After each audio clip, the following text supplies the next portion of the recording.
Es ist einfach ein abwechslungsreicher Job, der nie fad wird. Es ist immer wieder was Neues zum Erleben, immer wieder neue Herausforderungen, ob es jetzt vom Kabinenumbau bis Triebwerkswechsel. Also wir machen alles, von der kleinen Wartung bis zur großen Wartung. Das 24 Stunden, 365 Tage.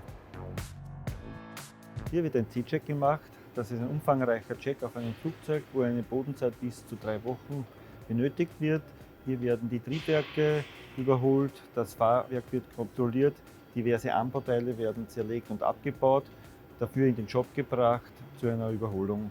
Wenn das Flugzeug fertig ist, werden diverse Checks durchgeführt und das Flugzeug wird wieder freigegeben für den Flugbetrieb.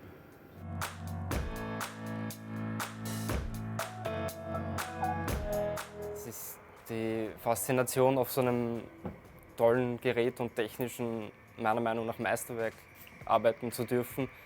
Und was mich an dem Job so fasziniert, ist die Verantwortungsbereiche und die Verantwortung, die man übernimmt.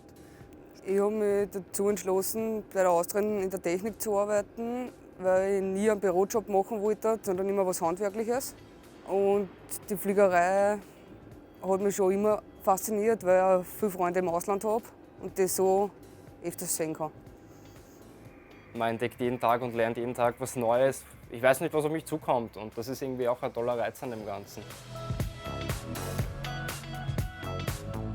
Selbst nach 26 Jahren bleibt mein Arbeitsleben immer spannend und abwechslungsreich.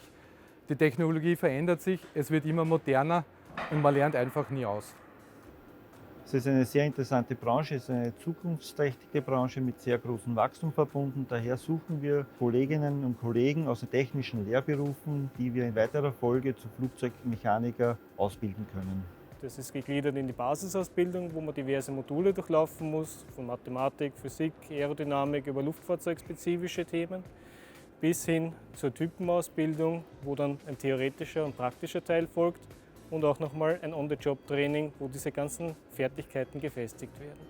Die Ausbildungsdauer hängt von der Vorqualifikation ab und beträgt im Schnitt zwischen 3 und 5 Jahren. Und ja, es gibt so viel zum Entdecken, so viel zum Lernen. Es ist ein harter Weg, aber es ist ein toller Job.